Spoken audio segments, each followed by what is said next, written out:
Hi, I'm Superintendent Jeremy Calles, host of the Education Exchange. And with me here today is our guest, Principal Randy Camacho, proud principal of the Sierra Linda Bulldogs. Randy, go ahead and introduce yourself to the audience. Hi, Randy Camacho, Sierra Linda High School principal. I've been there. This is my second year. Looking to close a strong year. It's been a great year. There's a lot going on. Hopefully, we'll get to talk about it. Yeah, let's get into all of it. So Randy, I got to say you're the only principal I've ever been able to hire under my tenure. So, very very proud of that. It was a clear choice. So I don't want to say that I had some profound insight to know that you'd be a good principal for the school. It was a pretty clear and obvious choice as we went through the process. But you've been there for a little while now. You've had a chance to implement some changes, and how about sharing, for our audience, we typically have parents, students that are in our audience. Let them know why this isn't your big brother, Sierra Linda. You've made some changes there. The school has a different vibe to it now. Let's talk about some of those changes. What are some things that you've implemented that you're very proud of?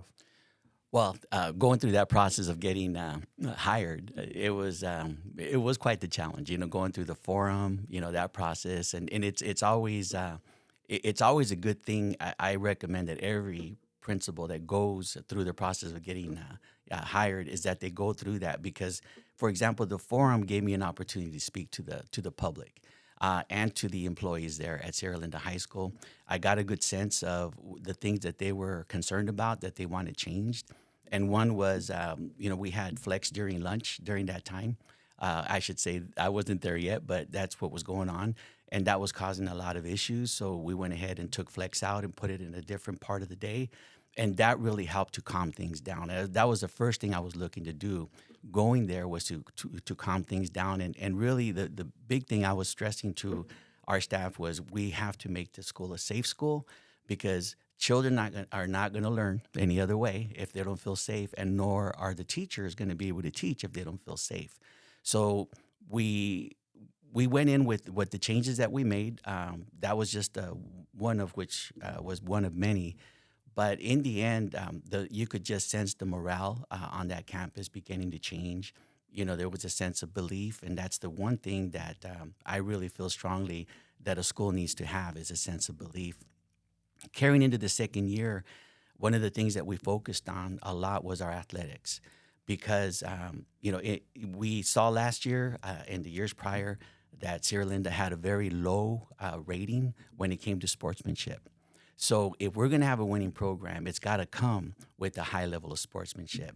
So last semester, we are proud to say that Sierra Linda had the highest, the best sportsmanship rating in our district, which was something that we could really be proud of. And what it's doing again is setting the tone. Our football team, their sportsmanship was incredible. I feel very strongly about our coach, Coach Pierce, and all the programs that we have under our athletic program and under the leadership of Chris Bennett. On the instructional side, we introduced the PLCs or the professional learning communities. Now we're calling them professional learning teams. And now we're using data to drive instruction. At least we're getting to that point where we're really starting to gear up on that. We're bringing flex into the equation this semester the way it should be implemented. The half-hour time that we have during the day for our students to be able to receive the help that they need academically. Now you touch on a couple terms there. One of them being flex. And for our audience who's not familiar with the term of flex, let's dive into that a little bit. So flex, 30 minutes during the day where you can do interventions. Principals have been given some autonomy on how they want to use that flex period. How about you share with us what was flex when you got there? How have you, what is it now, and how are you planning on changing it going forward?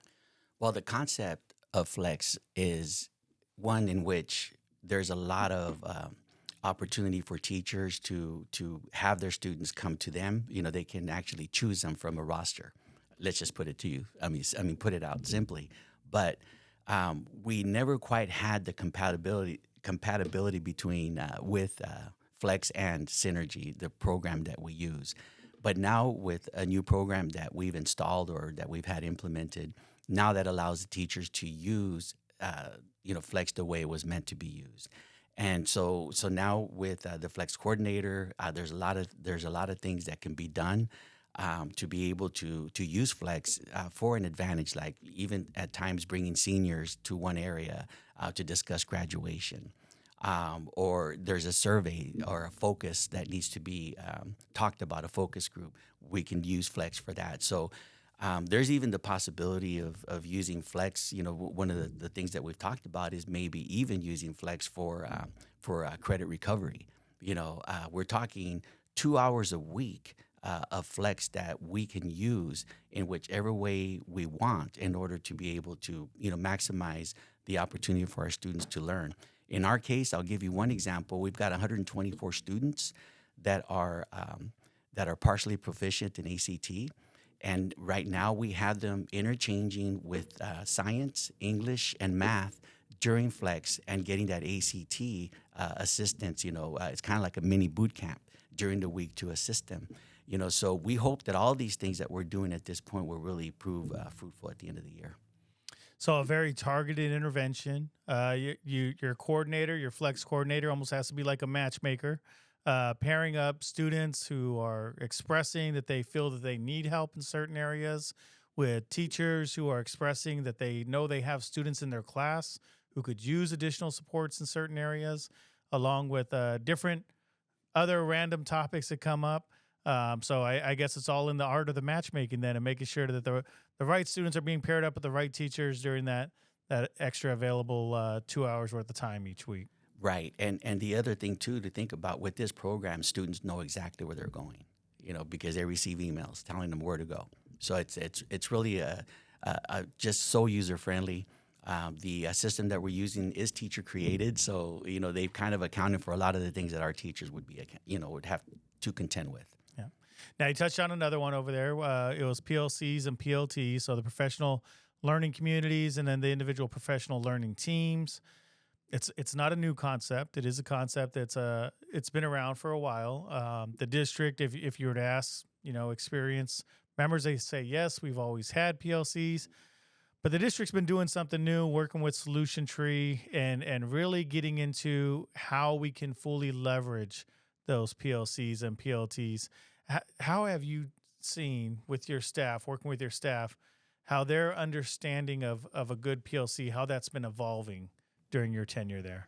It's a good question because it makes me think of the internet when it first came out. You had companies that had a sign on the wall, "We have internet," but you didn't know what to do with it, right? So a lot of times people will say they have a PLC, but it really doesn't function the way a PLC should function. So what's happened the last couple of years through in a Solution Tree, the company that has provided a lot of the training for the PLCs and our PLTs, it's really brought home how it's supposed to look and how it's supposed to function. But with the autonomy in the schools or with the schools being able to use it in whichever way they need, so I think that's been the difference. And also the fact that it's coming from the district level as the PLC and going filtering down to our schools as PLTs. So there's this sense of streamlining, so to speak, and how truly PLTs are supposed to function, and we're seeing it now without going into the weeds, so to speak, right? It's functioning the way it's supposed to be functioning. There's still work, though, to be done because we're just in the heart of it. One more thing, the early Wednesdays has proven to be something that's very effective. And that was one of the other struggles with PLTs is not having the time to meet. And now they have the time to meet every Wednesday to make data-driven decisions. Yes, and for the community, they may be familiar that we've had early Wednesdays before, but the big change that you're noting is here within the last year and a half now, our year, we made all Wednesdays early release to open up that time for more PLT work, more PLC, so teachers can collaborate and help each other perfect their craft. So yeah, it's good to hear that that's being effective. Those are some of the initiatives. The initiatives have been flowing both directions. So we have some things that we're doing as a district. It goes out to the sites. The sites are able to then, make that applicable to their sites and figure out how they can best leverage it at their sites.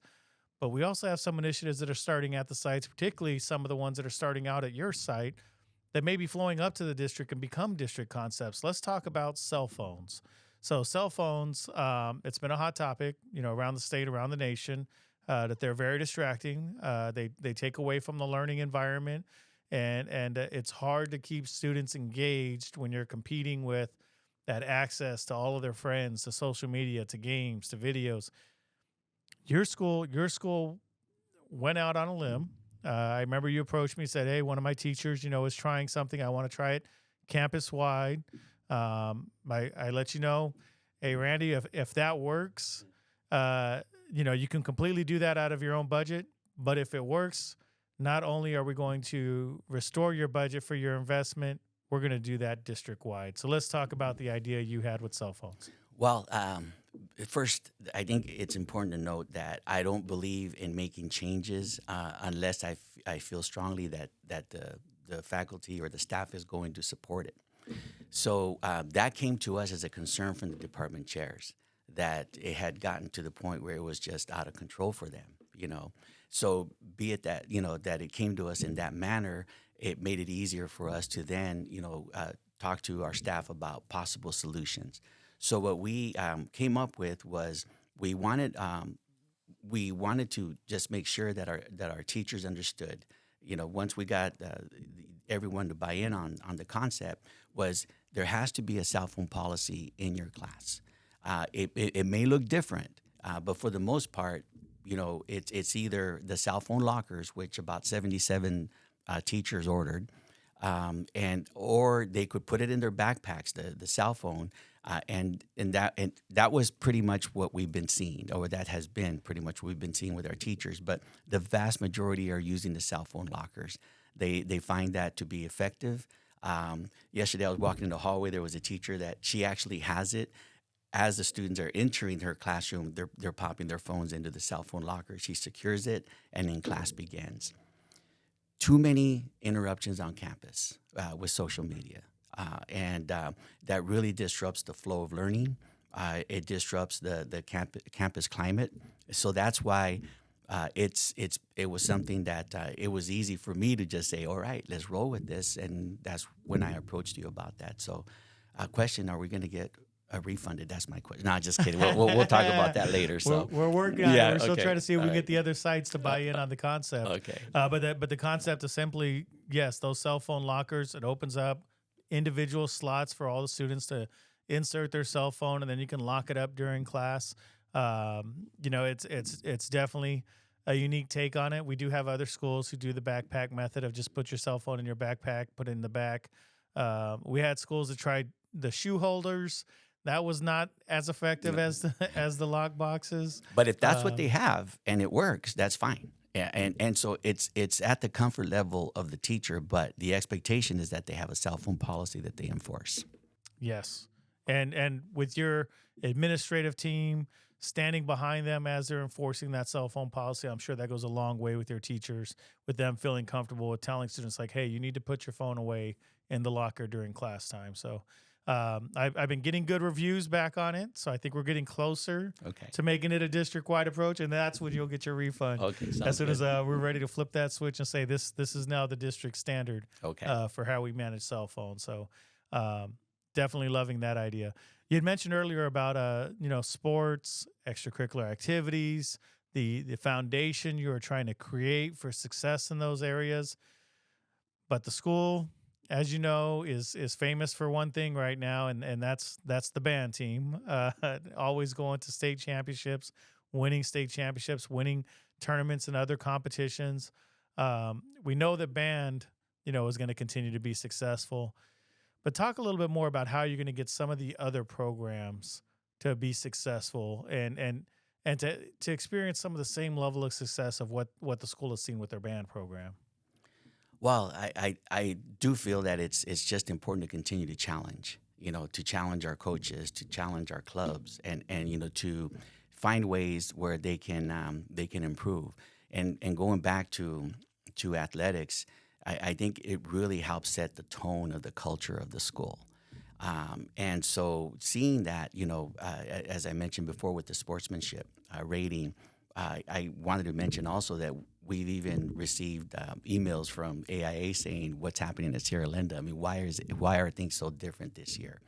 And I think as long as we continue to push that, and be able to convey to everybody the high expectations of representing Sierra Linda in a positive manner, I think we'll continue to see that growth everywhere because it's momentum, and so that's the way we've been, rolling at Sierra Linda. By the way, the furniture that we received in the cafeteria is so welcomed by our students. We also have them going in the mornings because it's been really cold.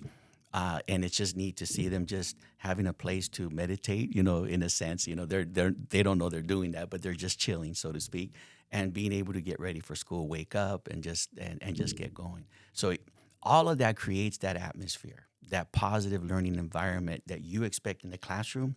We expect to see it throughout Sierra Linda. We've been changing out a lot of furniture over at the campus. You know, I often joke that they should have been the Sierra Linda termites because the termites never seem to go away. But yes, even your library, adding in some new furniture there to help, you know, get away from worrying about the termites eating anything up. But it's a beautiful campus. It's always been a beautiful campus. The Performing Arts Center there is fairly new, but still yet as beautiful as the campus is, and with these changes, we know that the campus, particularly Sierra Linda, out of all the schools in our district, faces a lot of tough competition. You have the neighboring school district of Phoenix Union with their schools not too far down the road. You have charters that are literally within a mile of the school, half a mile of the school. There's a lot of competition in the area. What do you think is going to make Sierra Linda start to stand above the competition in the years going forward? I think of Winnie the Pooh. And there's a story where he and his friends are lost in the forest and they're trying to find, his home. They can't find his home, and they're searching, in every way to try to find, their home. And so in the end, when he says, "Well, why don't we just look for it by not looking for it?" Okay, so they start to experience the forest. They start to, really appreciate what's around them, and then lo and behold, there's the home. And I shared that with my staff last year. That when we talk about, becoming an A school, just to continue doing what you're doing, we'll continue improving, but the biggest thing that's important is to enjoy the journey. It is, and that's the big thing for me, as a principal of a school, is to do everything I can to create that kind of environment where there's joy. Now, I'm a big fan of curiosity. You saw my video last year at the board presentation, and I always think about that. So I'm going to take it a little bit away if that's okay. But if I could, it would just be awesome for every person on Earth to take a trip into space and everybody going in the same direction, say 1,000,000 miles. And then we turn back and we see this floating rock called Earth. And we say to ourselves, man, in this vast, universe, 2 trillion galaxies, we're here. So what are we going to do? How are we going to spend our time? The biggest thing for me, if I could accomplish this, would be to say that I help spur curiosity along, to kick it along for our future generations and not get mired in what divides us, but what brings us together. But the biggest thing is what's out there, what can we still learn? And be curious, because the more curious we are, I really believe the happier we are. Well, that's great to hear, especially knowing that we've adopted that now as one of our district values, curiosity in our service acronym, hanging there right above excellence. And I think that's admirable to want to spur that curiosity, not just in all of your students as they're going to go off and do great things, but even in your staff in looking and exploring what else they can implement on that campus. You've talked about the A and getting to the A. What do you see as the path to get you there? And realistically, what do you see as the timeline for when you think you're finally there? You're celebrating. You're hanging up that banner. You're saying we are proud to announce we're an A school. What do you see as the timeline for when that's going to happen? Well, we were close this last time, but what I really believe needs to happen, there still needs to be a structural change, because in the little time that I've been there and learning how all this works, I'm learning that I'm getting information a little late, and so I'd like to look at a lab report rather than an autopsy report. So if we can get lab reports and telling us, okay, this is where you need to focus, then it will make, I believe strongly that all our schools are going to be A schools. As long as we're getting the information in a timely manner, but it's not just the information.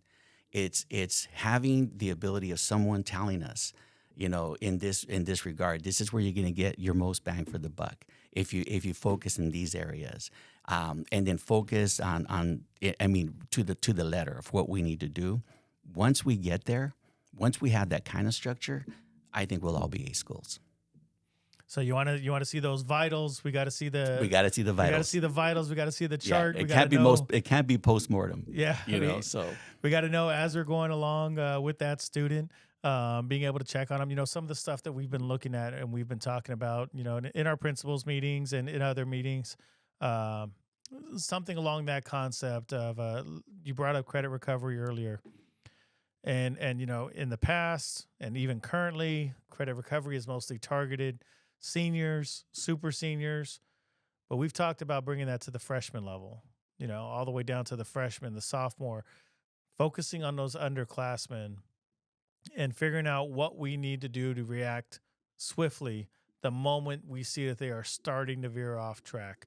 What are some of your thoughts on that as the district moves forward and explores possibilities for how we can address problems when they're little problems before they become big problems? Well, first, I'm proud to announce here that next year we're introducing a concept called Freshman Familia. So our freshmen are going to be divided into homes or houses. And within that, we're going to have a structure where we're going to have a counselor that's just in charge of the freshmen. We're going to have a prevention specialist that's going to be also just in charge of the freshman familia. That's what we're calling them. In other schools, they're called freshman home or houses. I keep saying homes. And so with that, it'll be our students having the focus in the core areas for our students. But not only that, providing them with the class that teaches them organizational skills, having a social worker as well to address any of the issues that may come up emotionally for a student. Because yes, we are losing way too many freshmen. Their first year, and so we're going to really make a strong effort in making sure that we do everything we can to keep our freshmen in school, but not only that, to keep them successful in school.